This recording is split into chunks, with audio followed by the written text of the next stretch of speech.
आप सबों को प्रभु यीशु मसीह के नाम में प्रेम नमस्कार। परमेश्वर पिता का धन्यवाद हो एक बार फिर से आज की शाम के लिए कि हम सब जो है एकत्रित होने पाए हैं परमेश्वर की महिमा करने के लिए। आइए हम परमेश्वर के वचन की ओर जाएंगे और आज जो प्रभु हमें बताने जा रहा है वो उन प्रभु यीशु मसीह के जो 12 चेले थे उनमें से एक चेला जो है हम उसके विषय में देखेंगे और उस चेले का नाम है यहूदा इस्करियोती। आइए हम लोग वचन में जाने से पहले प्रार्थना करेंगे। हम धन्यवाद देते हैं परमेश्वर पिता एक बार फिर से सारी आशीषों के लिए प्रभु जी जो आपने हम दिया और यह अवसर दिया कि फिर से हम पिता परमेश्वर तेरे स्तुति आराधना करने पाए। आज की शाम फिर से हम अपने प्रियो के साथ संगति में जुड़ने पाए हैं प्रभु जी। हम आपका धन्यवाद करते हैं आज के उन हर एक आशीषों के लिए प्रभु और अपने हर एक प्रियो के लिए जिन्हें आपने सुरक्षित रखा है पिता परमेश्वर। और यह अवसर दिया कि हम सब मिलकर फिर से तेरी स्तुति आराधना करने पाते प्रभु जी। आज के वचनों के लिए भी हम तुझे धन्यवाद देते कि होने दे पिता कि हम तेरे इन वचनों से सीख सके और तेरे नाम की महिमा करने वाले हो सके पिता। सारी आशीषों के लिए हम तुझे धन्यवाद देते हैं प्रभु जी और विनती उद्धार करता प्रभु यीशु मसीह के नाम से मांगते आमीन। आइए हम लोग परमेश्वर के वचन से देखेंगे। प्रभु में प्रियो हम जो प्रभु यीशु मसीह के 12 चेले थे उनमें से एक चेला जो था उसका नाम था यहूदा इस्करियोती। और हम उसके विषय में जानते हैं परंतु मैं कुछ बातों को आपको बताना चाहता हूँ। और ये जो यहूदा इस्करियोती है वो एक ऐसा चरित्र था जो क्या था, एक कलुषित व्यक्ति था, है ना। उसका नाम लेते ही हमको समझ में क्या आता है कि इस व्यक्ति ने क्या किया है, प्रभु यीशु मसीह को पकड़वा दिया। ठीक है, तो यहाँ पर हम देखेंगे कि ये इनके जो काम थे, है ना, कौन था, क्या था, कैसा था, उसको हम देखेंगे। और यहाँ पर हम कुछ वचनों को भी पढ़ेंगे इससे पहले। मरकुस रचित सुसमाचार उसका 14 अध्याय और 21 वचन में लिखा है, भला होता कि ऐसे मनुष्य का जन्म ही ना होता। परमेश्वर का वचन कहता है मरकुस रचित सुसमाचार उसका 14 का 21, भला होता कि ऐसे मनुष्य का जन्म ही ना होता। और एक और वचन है भजन संहिता उसका 41 अध्याय और उसका 9वां वचन। यहाँ पर इस प्रकार से राजा दाऊद कहता है, मेरा प्रिय मित्र जिस पर मैं भरोसा रखता था, जो मेरी रोटी खाता था, उसने भी मेरे विरुद्ध लात उठाई है। ये जो वचन है भजन संहिता उसका 41 और उसका 9 वचन में लिखा है। और आइए हम लोग देखेंगे ये जो यहूदा इस्करियोती था उसका जो जीवन था उसके कुछ पॉजिटिव जो पॉइंट थे, धनात्मक जो चीजें थी उसके बारे में हम पहले देखेंगे। तो यहाँ पर हम क्या देखते हैं कि सबसे पहली बात यह था कि उसका नाम बहुत ही अच्छा था। और मैं उसके नाम का अर्थ आपको बताना चाहूंगा, ईश्वर की महिमा हो। यहूदा इस्करियोती का जो नाम था उसका नाम का अर्थ था ईश्वर की महिमा हो। और हम देखते हैं कि जैसा उसका नाम था वैसे उसके काम में बहुत अंतर था। और एक व्यक्ति है जिसका हम वर्णन मिलता है प्रेरितों के काम उसका 12 के 6 में, सॉरी 13 और उसका 6वें पद में। प्रेरितों के काम 13 अध्याय उसके 6 में, वहां पर बार यीशु नामक एक व्यक्ति है। ठीक है, वहां पर एक बार नामक यीशु जो है उस व्यक्ति का वर्णन है। और उसके भी नाम का अर्थ होता है उद्धार का पुत्र। अब देखिए नाम में, नाम तो कितने अच्छे थे उनके और पर उनका अर्थ भी अच्छा था, लेकिन उसका काम क्या था। इस व्यक्ति के विषय में अगर आप पढ़े तो ये जो व्यक्ति था बार यीशु, ये तंत्र मंत्र करने वाला व्यक्ति था। और बाद में क्या हुआ, अंधा कर दिया गया हमेशा हमेशा के लिए। यानी वो कहना चाहिए टोना करने वाला व्यक्ति था बार यीशु जो था। और प्रियो मैं इस शब्द को ढूंढ रहा था तो काफी दिनों से, परंतु मुझे ये जो बार यीशु शब्द है वो कल मुझे मिला और कल मैंने उसको पाया और तब मैं आनंदित हुआ कि ये जिसे मैं ढूंढ रहा था वो मुझे मिला। और मुझे ये पता था कि बार यीशु और जो तंत्र मंत्र करने वाला व्यक्ति है, यहाँ तक मुझे स्मरण था। परंतु मैं कल अचानक से मुझे मिला और मैंने उसे पढ़ा। और ये इस जो व्यक्ति है नाम उसका तो अच्छा है ना, कहते हैं ना नाम बड़े और दर्शन छोटे, है ना। नाम बड़े और दर्शन छोटे, मतलब नाम तो कितना भी हम अच्छे से अच्छा रख ले लेकिन हमारे काम अगर अच्छे नहीं है तो कोई मतलब का ही नहीं है। तो यहाँ पर इस व्यक्ति के विषय में हम देखेंगे कि ये जो व्यक्ति था 12 चेलों में से एक था और ये जो था प्रभु यीशु मसीह ने उसे चुना था, है ना? यहूदा इस्करियोती जो था उसको प्रभु यीशु मसीह ने चुना था, 12 में से एक था। और जब उसको वो चुना गया तो उससे पहले ये जो 12 जो चेले थे उनमें उनको चुने जाने से पहले प्रभु क्या करते थे? प्रभु यीशु मसीह प्रार्थना करते थे। यहाँ पर हम देखेंगे लूका रचित सुसमाचार उसका 6वां अध्याय और 12 वचन से 16 वचन में लिखा हुआ है। लूका रचित सुसमाचार 6वां अध्याय 12 से 16।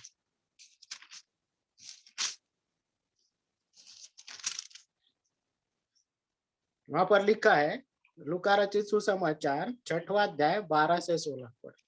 उन दिनों में वह पहाड़ पर प्रार्थना करने गया और परमेश्वर से प्रार्थना करने में सारी रात बिताई। तब दिन हुआ तो उसने अपने चेलों को बुलाकर उनमें से 12 चुन लिए और उनको प्रेरित कहा। और वे ये हैं, शमौन जिसका नाम उसने पतरस भी रखा, और उसका भाई अंद्रियास और याकूब और यूहन्ना और फिलिप्पुस और बरतुल्मै और मत्ती और थोमा और हलफई का पुत्र याकूब और शमौन जो जेलोतेस कहलाता है, और याकूब का बेटा यहूदा और यहूदा इस्करियोती जो उसका पकड़वाने वाला बना। यहाँ पर हम देखते हैं कि ये जो लूका रचित सुसमाचार उसका 6वां अध्याय और 12 से जो 16 वचन है, वहां पर प्रभु यीशु मसीह जब प्रार्थना किया और वहां से जब वो प्रार्थना करके लौटे, है ना? जो पहाड़ पर जाते थे वो एकांत में प्रार्थना किया करते थे प्रभु यीशु मसीह, और जब वहां से वो लौटे और तब उन्होंने क्या किया? 12 चेलों को चुना और उनमें से ये जो यहूदा इस्करियोती था वो एक था। और ये जो 12 चेले थे तो उसमें कोई योग्यताएं नहीं थी उनमें, साधारण लोग थे। हम उनके बारे में अगर परमेश्वर के वचन में देखें नया नियम में तो उन चेलों का जो वर्णन है, कोई मछली पकड़ने वाला था, कोई महसूल लेने वाला था, कोई कुछ था, कोई कुछ, ऐसे सारे लोगों का वर्णन था। और चूंकि ये जो चेले थे वो कुछ जो चेले थे वो उत्तरी भाग के थे और ये अकेला जो यहूदा था वो दक्षिण भाग का था। ये जो चेले थे उन चेलों में बाकी जो चेले थे वो सब उत्तर भाग के थे और ये जो अकेला जो था यहूदा इस्करियोती वो दक्षिण भाग का था। और यहाँ पर हम इस बात को देखते हैं कि वो क्या था, उनका उपयोगिता और जो आधार पर नहीं है, उनका क्या है, ऐसे लोग जो सुनाम थे, है ना? मतलब वो कहते हैं उनका मतलब कहना चाहिए, हम किसी को अगर ढूंढते हैं तो हम अच्छा व्यक्ति देखते हैं, योग्य व्यक्ति ढूंढते हैं और तब हम उसको कोई पद या पोस्ट देते हैं। लेकिन यहाँ पर इस बात को हम देखते हैं कि प्रभु यीशु मसीह ने कैसे लोगों को चुना। और यहाँ पर जब हम आगे देखेंगे तो ये जो यहूदा इस्करियोती था वो एक गणितज्ञ था ऐसा बताया जाता है। और यहाँ पर वो क्या था, उसको अच्छा ज्ञान था और विश्वास पात्र भी रहा होगा, है ना? और उसके लिए वचन में लिखा है कि यहूदा के पास क्या था, थैली रहती थी, थैली रहती थी। इसलिए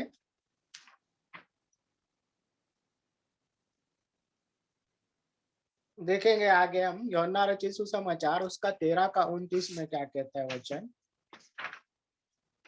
यूहन्ना रचित सुसमाचार 13 का 29।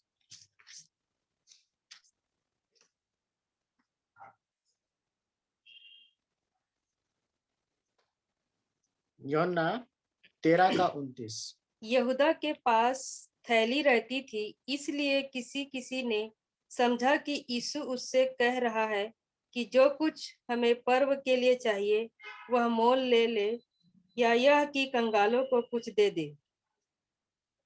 हाँ, तो यहाँ पर एक बड़ी जिम्मेदारी जो थी वो किसके पास थी? पैसों का हिसाब लेन देन करने का जो था वो किसके पास था? यहूदा इस्करियोती के पास था। और जो बातें होती थी उसमें ये बीच में जो इनकी बातचीत हो रही थी उनसे लोगों को क्या लग रहा था कि ये कुछ लेन देन करने की बातें कर रहे हैं। परंतु हम भजन संहिता उसका 41 और उसके 9 वचन में पढ़ते हैं तो वहां पर 3 बातें कही गई है। भजन संहिता उसका 41 अध्याय उसका 9वां वचन पढ़िए। मेरा परम मित्र जिस पर मैं भरोसा रखता था, जो मेरी रोटी खाता था, उसने भी मेरे विरुद्ध लात उठाई है। हाँ, यहाँ पर क्या था, पहली बात क्या थी, मेरा परम मित्र था, है ना, उसके अच्छे संबंध थे, अर्थात बहुत अंतरंग था, यानी बहुत सारी बातों को वो जानता था। जैसे हमारा अगर कोई परम मित्र हो और तब हम क्या करते, बहुत सी बातों को उनके साथ शेयर करते, वो हमारे बारे में बहुत सी बातों को जानते हैं। दूसरी बात था कि वो भरोसा रखता था, अर्थात विश्वास पात्र था। ठीक है। और आगे वचन कहता है कि मेरी रोटी खाता था, मतलब उसके बहुत ही करीब था।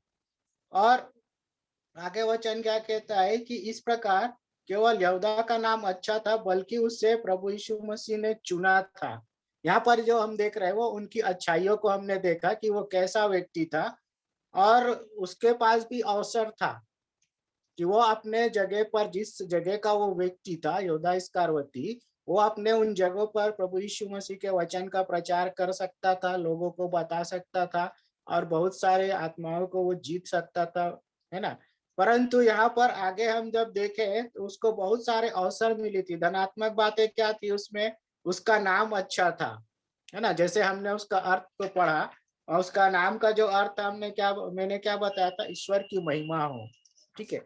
और उसके बाद उसका जो वो क्या था, चुना गया था, है ना, प्रभु यीशु मसीह ने उसको चुना था, चुना हुआ पात्र था उनका। और अन्य चेलों से भिन्न था, एक विशिष्टता जो कहना चाहिए, या एक विशेष बातें उसके जीवन में थी। और वो अन्य चेलों के समान, उसे भी समान अवसर प्राप्त था, परंतु उसने क्या किया, उस अवसर को गवाया। कैसे कैसे गवाया, उसने क्या किया, उसको देखेंगे अब। तो पहली जो बात है वो है, यहूदा जो था वो एक स्वार्थी व्यक्ति था। उसका वर्णन हमें मिलता है मत्ती रचित सुसमाचार 26 अध्याय और 15 वचन। मत्ती रचित सुसमाचार 26 अध्याय और 15 वचन, यदि आपको मिला हो तो पढ़िए।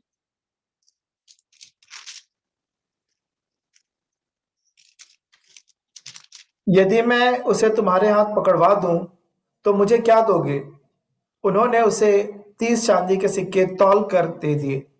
हाँ, यहाँ पर वो क्या बोल रहा है, यदि मैं उसे तुम्हारे हाथ पकड़वा दूं तो मुझे क्या मिलेगा, मतलब उसको इमीडिएट प्रॉफिट चाहिए, तत्काल फायदे चाहिए, है ना। हमारे जीवन में भी ऐसी बातें होती है, हम क्या सोचते हैं, हमें तुरंत फायदा कहाँ हो वहां पर ही हम इन्वेस्टमेंट करते हैं, है ना।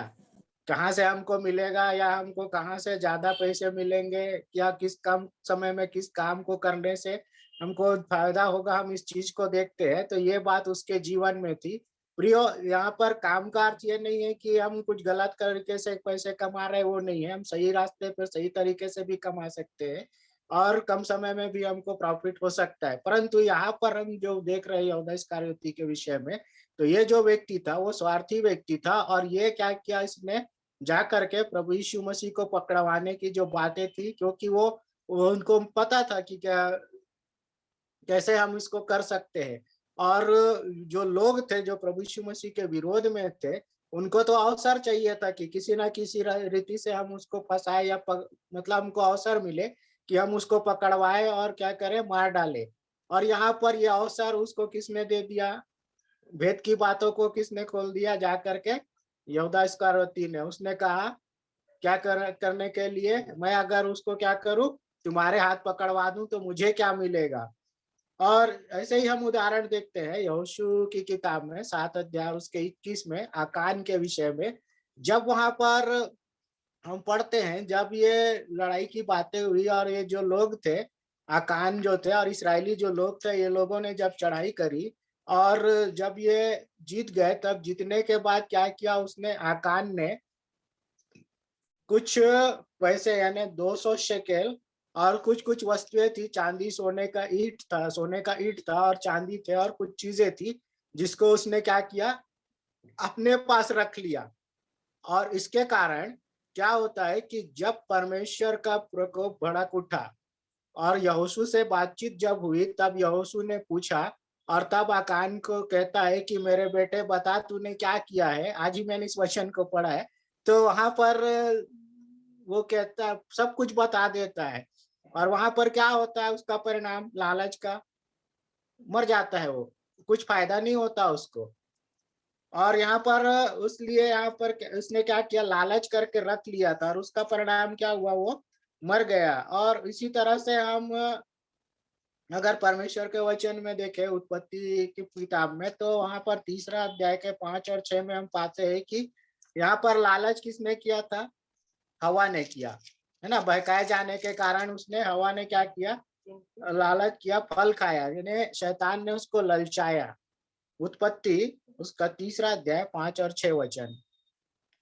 वरन परमेश्वर आप जानता है कि जिस दिन तुम उसका फल खाओगे उसी दिन तुम्हारी आंखें खुल जाएंगी और तुम भले बुरे का ज्ञान पाकर परमेश्वर के तुल्य हो जाओगे।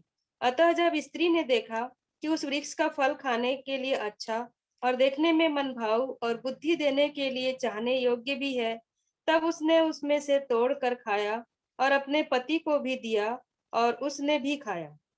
हाँ, यहाँ पर देखिए मन भाव शब्द लिखा हुआ है ना, मन को भाने वाला। और उसमें क्या हुआ, मतलब एक आकर्षण था कहना चाहिए। और वो आकर्षण में या माया जाल में या मोह में क्या हो गया? हवा फंस गई, है ना, उसके बहकावे में आ गई शैतान के। और उसने भी क्या किया? लालच कर लिया। और उसे खाने के द्वारा उसने उसका जो आदम और हवा का जो परमेश्वर से संबंध था वो टूट गया। तो यहाँ पर प्रियो हम इस बात को देखते हैं कि आज हमारी स्थिति कैसी है, हम क्या कर रहे हैं। अच्छा नाम है हमारा और हमारा काम क्या है? खराब तो नहीं है। हमको इस बात को देखने की आवश्यकता है, जैसे यहूदा ने किया, क्या हम भी वैसी कर रहे हैं क्या? और यहाँ पर हम देखेंगे लूत का भी उदाहरण हम देख सकते हैं कि लूत और जो अब्राहम थे वे दोनों भाई भाई थे, है ना। तो वहां पर भाई भाई मतलब वो मामा और ऐसा था, तो मतलब कजन कहना चाहिए। तो वहां पर ये दोनों साथ साथ रहते थे। और साथ होने के कारण उनके पास जो संपत्ति थी, है ना, भेड़ बकरियां ही संपत्ति हुआ करती थी उस समय। और जो भी जानवर थे उनके पास, तो वे बहुत ज्यादा होने के कारण वो आपस में, उनके चरवाहों के बीच में लड़ाइयाँ होने लगी। और तब वो आपस में मतलब इस निर्णय में आए दोनों कि हम अलग हो जाते हैं, आपस में क्यों लड़े। और जब अलग हुए तब वो अब्राहम ने लूत से कहा कि तू चुन ले, तुझे कौन सा जगह चाहिए। और जब वो वहां, उसने उससे कहा अगर तू बाई ओर जाएगा तो मैं दाहिनी ओर जाऊंगा, और अगर तू दाई ओर जाएगा तो मैं बाई ओर जाऊंगा। ये बातचीत दोनों के बीच में हुई, लूत और अब्राहम के बीच में। और वहां पर ये लूत ने क्या किया? जो अच्छी जगह उसे दिख पड़ी, है ना, उसे उसने ले लिया। और क्या हुआ उसका परिणाम? जिस जगह को लूत ने चुना था वो जगह कौन सा था? सदोम और अमोरा। और वहां के लोग परमेश्वर के लेखे में दुष्ट थे। और परमेश्वर ने उस जगह को क्या किया? नाश कर लिया। लेकिन ये परमेश्वर का भय मानता था, इसलिए लूत बच गया। परंतु उसकी पत्नी जो थी वो नमक के खंभे बन गई, है ना। मैं डिटेल में नहीं जाऊंगा, हम सब जानते हैं। परंतु यहाँ पर एक लालच, है ना, अच्छी चीजों को जब हम देखते हैं तो हम क्या करते हैं? मुझे ये चाहिए। तो यहाँ पर आगे हम देखें परमेश्वर के वचन में आगे हम जाएंगे तो एसाव और याकूब का भी एक अच्छा उदाहरण है। एसाव ने क्या किया था? अपने पहलौठेपन को बेच दिया था, है ना। थोड़े से खाने के लिए उसने पहलौठे अपना जो था उसका, उसको बेच दिया था एक लालच के कारण से। तो ये हम उदाहरण देख सकते हैं। तो आज हमारी परिस्थिति कैसी है, हम कैसे हैं, और हमारा जो चाल चलन है वो कैसा है? क्या हम यहूदा इस्करियोती के जैसे तो नहीं है? हमको इस बात को समझने की जरूरत है। और वचन हम देखेंगे पहला तीमुथियुस की पत्री उसका 6 का 10। पहला तीमुथियुस 6:10।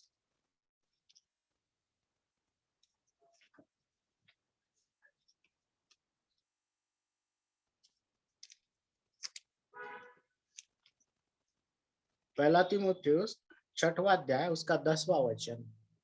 क्योंकि रुपए का लोभ सब प्रकार की बुराइयों की जड़ है, जिसे प्राप्त करने का प्रयत्न करते हुए बहुतों ने विश्वास से भटक कर अपने आप को नाना प्रकार के दुखों से छलनी बना लिया है।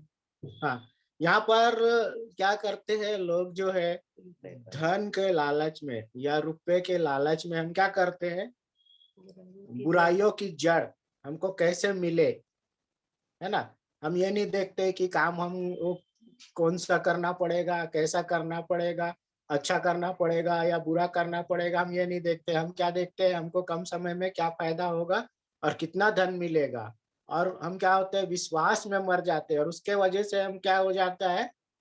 हम नाश हो जाते हैं। लेकिन अगर हम परमेश्वर के वचन को पढ़े तो वहां पर मत्ती रचित सुसमाचार में हम इस बात को देख सकते हैं कि प्रभु पहले से ही बता दिया है कि तुम किसी बात की चिंता मत करो, क्या खाएंगे क्या पिएंगे, है ना। क्योंकि वो कहता है कि पक्षियों को देखो तुम, ना तो वो बोते हैं और न कुछ भी वो नहीं करते, लेकिन परमेश्वर जो है उनको क्या करता है, वो खिलाता है। तो हमको इस बात को समझना जरूरी है और विश्वास में भी स्थिर रहना जरूरी है। हमारा विश्वास मरना नहीं चाहिए।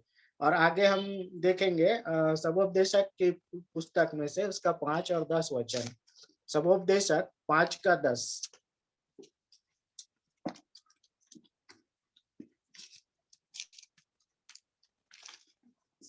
सबोपदेशक 5 का 10।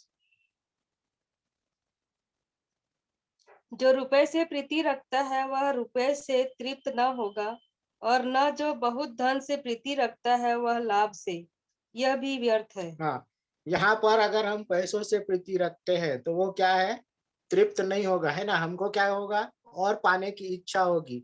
जैसे अभी हम उदाहरण देख सकते हैं, ये जो यहूदा इस्करियोती था, ऑलरेडी उसके पास पैसों की थैली थी, लेकिन उसमें एक लालच था और चाहिए, है ना।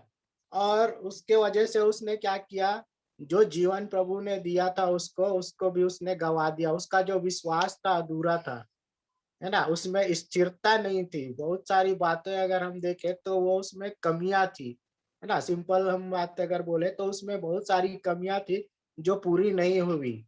और यहाँ पर हमने जो अभी वचन पढ़ा, वहां पर अगर हम धन से प्रीति रखते हैं तो उससे भी कुछ फायदा नहीं है। अगर हमने बहुत धन या संपत्ति कमाई, जैसे मैं आज देख रहा था एक वीडियो में, तो फेसबुक में, तो 10 लोगों का वहां पर वर्णन था और 10 सबसे अमीर लोग थे और वो मर गए।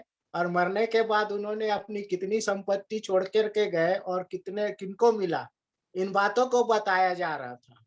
उसमें सबसे पहला नाम जो था वो एक इसका था, नाम मुझे स्मरण नहीं आ रहा है, परंतु वो जो व्यक्ति था जो MS धोनी की जो फिल्म में जो एक्टर का काम किया था ना, शायद आपको स्मरण आएगा उसका नाम।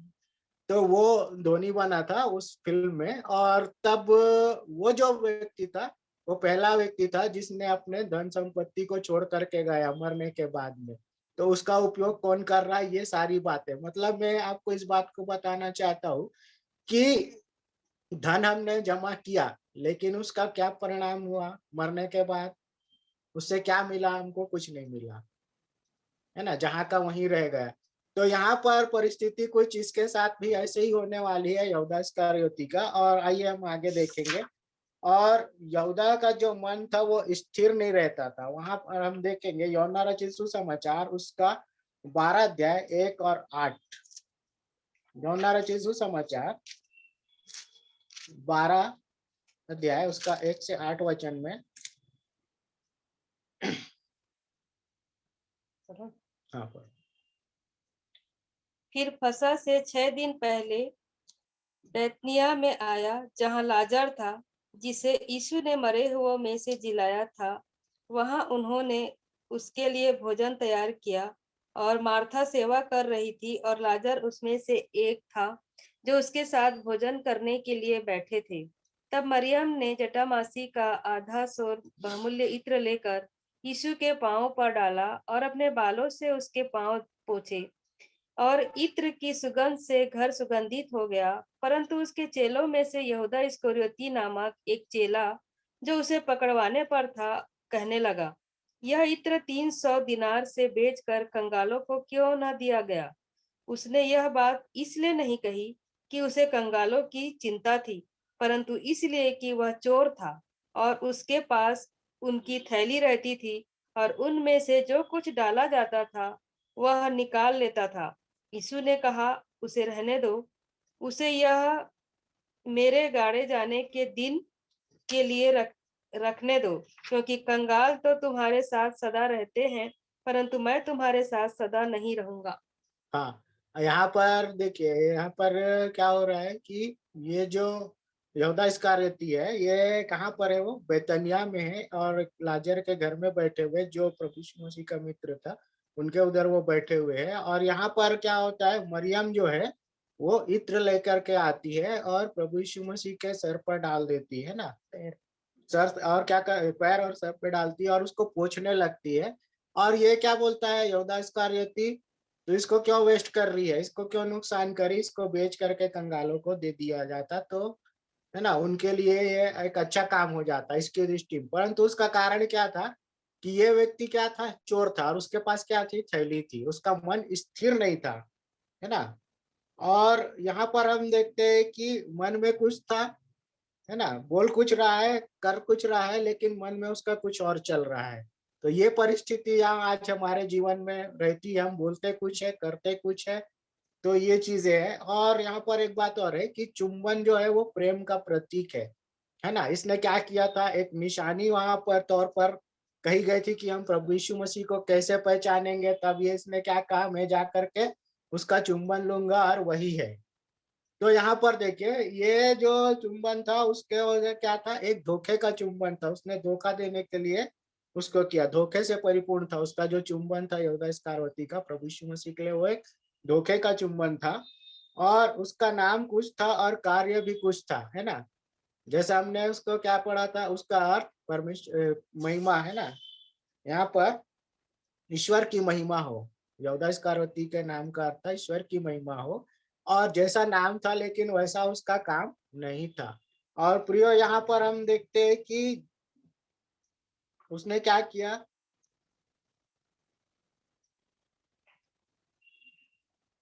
मत्ती रचित सुसमाचार उसका 23 और 28 वचन में देखेंगे।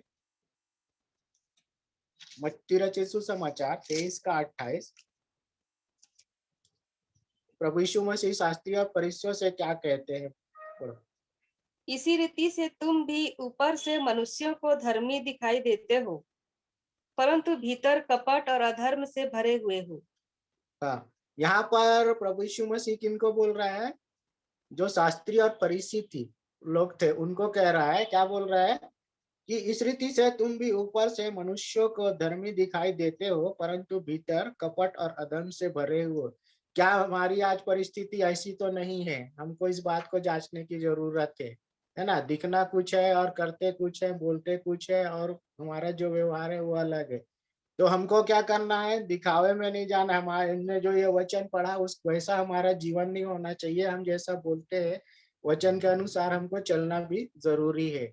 और यहाँ पर हमको इस बात को परमेश्वर का वचन सिखाता है कि हमको यहूदा इस्करियोती नहीं बनना है, जैसा उसका नाम था वैसा उसका काम नहीं था, तो वैसा हमको नहीं बनना है। हमको क्या बनना है, जैसा हमारा नाम है वैसा ही हमारा काम भी होना चाहिए।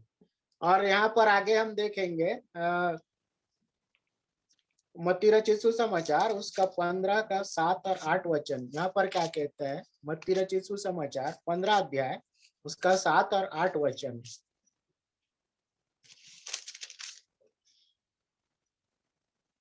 मत्ती 15 अध्याय उसका 7 और 8 वचन। हे कपटियों, यशायाह ने तुम्हारे विषय में यह भविष्यवाणी ठीक ही की है। ये लोग होठों से तो मेरा आदर करते हैं, पर उनका मन मुझसे दूर रहता है, और ये व्यर्थ मेरी उपासना करते हैं, क्योंकि मनुष्यों की विधियों को धर्मोपदेश करके सिखाते हैं। हाँ, यहाँ पर क्या बोल रहा है वचन, हे कपटियों, यशायाह ने तुम्हारे लिए ठीक भविष्यवाणी की है, यानी यशायाह भविष्यद्वक्ता ने पहले से भविष्यवाणी करके बता दिया है। क्या बताया कि ये लोग होठों से मेरा आदर तो करते हैं, पर उनका मन मुझसे दूर रहता है ना। मुंह से तो हम बोलते रहते हैं, हम परमेश्वर को गौरव देते हैं, महिमा देते हैं, ये करते वो करते, लेकिन हमारा मन कहाँ रहता है, दूसरी ओर रहता है, हम मन से नहीं करते हैं। और उसी बात को वचन पहले से बता दिया गया है।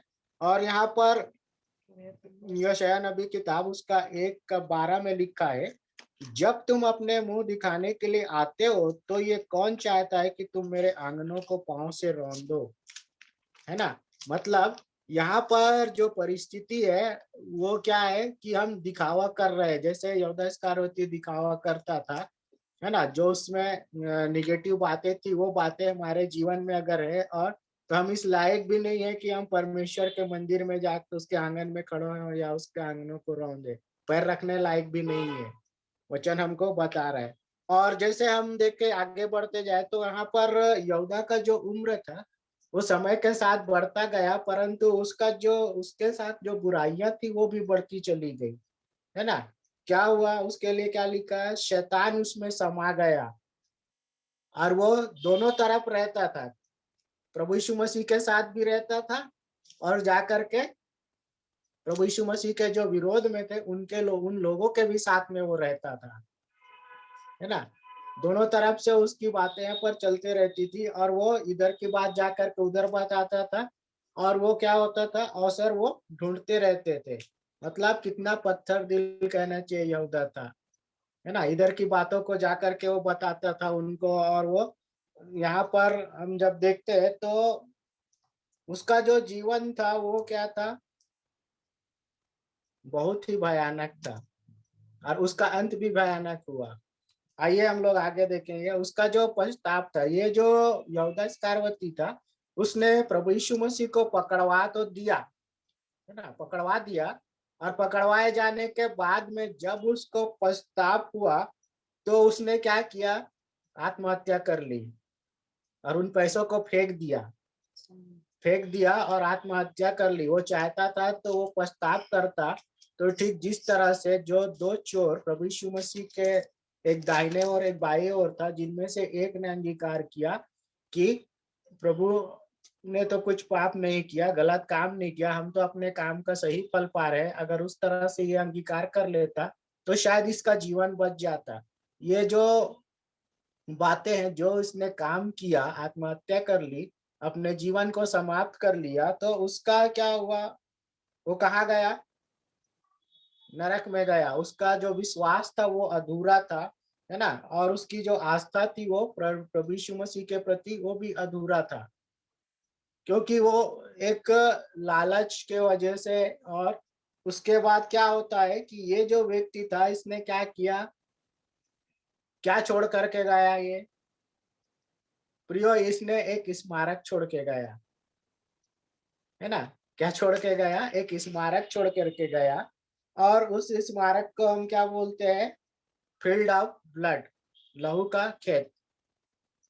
वो एक स्मारक छोड़ गया।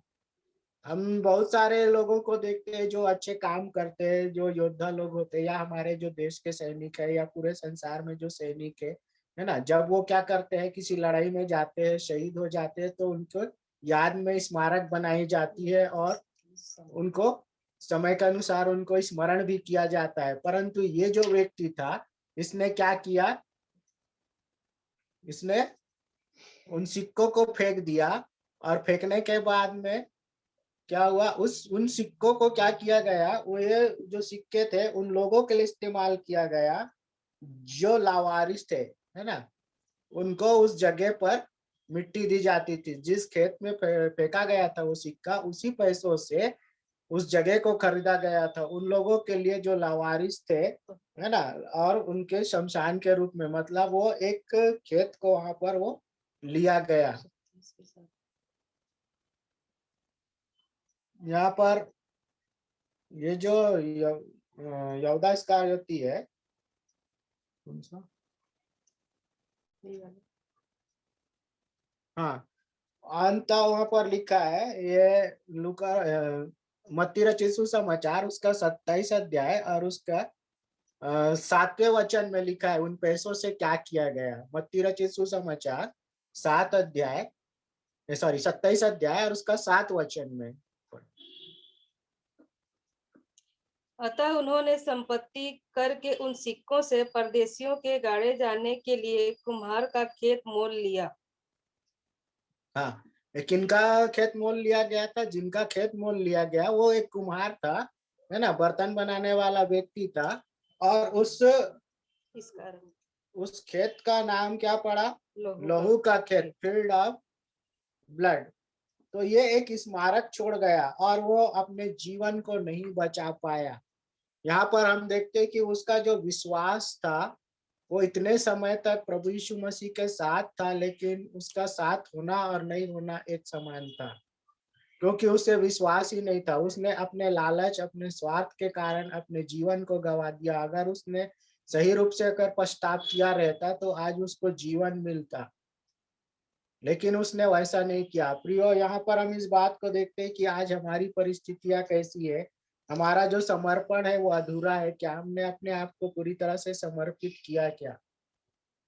और यहाँ पर हम इस बात को भी देख सकते हैं कि हमारा जो मसीह परिवार है वो आत्माओं को, जीती हुई आत्माओं का क्षमा, मेल मिलाप, प्रेम, धीरज, गवाही और मसीह का राज्य है या नहीं है ना। हमारा बोलना और करने में क्या फर्क है। अच्छा नाम तो रहता है परंतु काम हमारे अच्छे नहीं रहते। अगर अच्छे काम भी, तो परमेश्वर का वचन क्या कहता है, तुम्हारे काम मैले चिथड़ों के समान है। तो हम परमेश्वर को कैसे प्रसन्न करें, कौन सा अच्छा काम करें, अभी इस बात को हमको सोचने की आवश्यकता है। क्या है परिस्थितियां, हमारे नाम हमारा जैसा है परंतु क्या काम हमारे वैसे है क्या। जो प्रभु का धन्यवाद हो, परमेश्वर पिता का, आज की शाम के लिए, आज के वचनों के लिए। प्रभु ने हमारी सहायता करी और यह अवसर दिया कि हम उनके वचन से सीखने पाए हैं। और प्रियो, हम इस बात को देखें कि आज हमारे जीवन में परिस्थितियां कैसी है। क्या आज हमारी परिस्थितियां यहूदा इस्करियोती की तरह तो नहीं है कि हमारा जो मन है वो कहीं और है और हम बोलते कुछ है करते कुछ है। यह सब तो परिस्थितियां नहीं है। सो प्रभु हमारी सहायता करे इन वचनों के द्वारा। परमेश्वर पिता का धन्यवाद हो।